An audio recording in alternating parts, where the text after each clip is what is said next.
I had been out playing with a few different things for a while, and I decided I wanted to do something that I would be very proud of. You know, I decided I wanted to put into one project everything that I loved about music and develop something that was really sort of musically and creatively satisfying.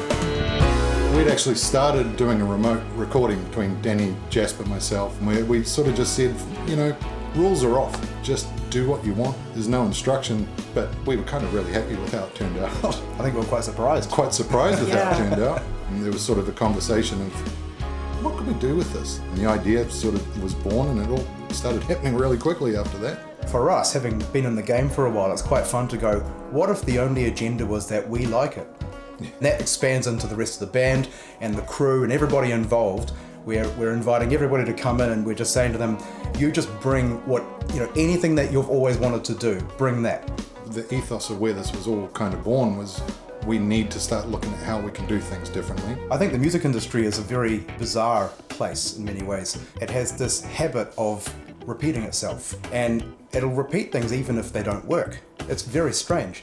And each new generation comes in, it's that they inherit the same way of thinking. And of course the industry has significantly changed. So what we're saying is, let's just re-examine all the steps, and let's just make sure they're all working and they all make sense. We get a kick out of reaching great heights and excellence.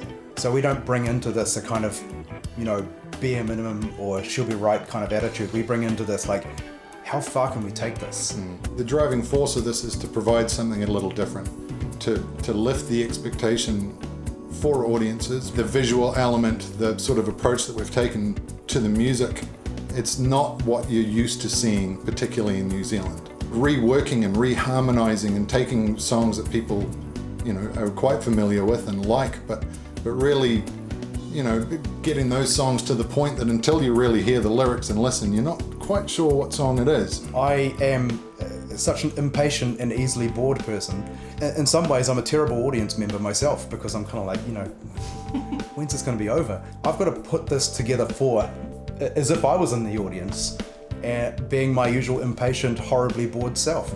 And so we've thought, well, you know, the film thing and the fact that half the time people won't know what the song is straight away, and, you know, we've got a couple of amazing guests, Bonnie Hiranui and Debbie Harwood are joining us. We've designed this so that there's no opportunity for anyone at any point to get bored. The show is just going to keep changing and keep moving. It's like an action movie, you know? We have Jasper DeRuse on drums, legendary drummer around, played with many bands. He's fantastic, brings such an incredible energy and drive to the band. And then Stephen Small on keyboards, Dr. Stephen Small. Every band needs a doctor in music.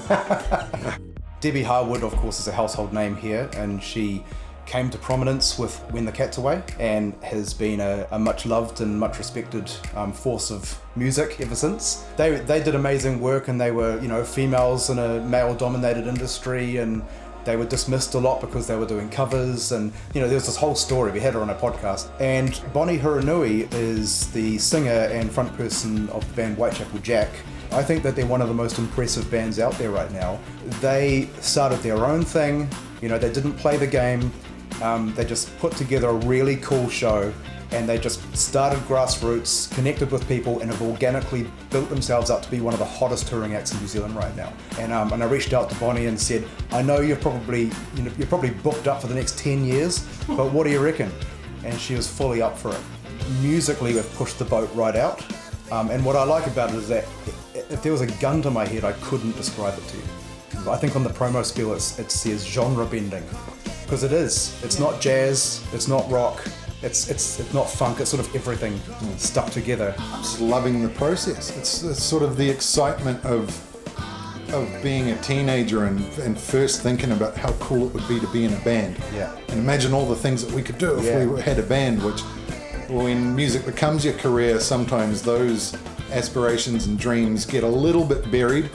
But no, there's just an overall excitement of getting to do it the way that we want to do it, and it's a lot of work, but it's really fun. What he said. Yeah. I think my mind's about to explode.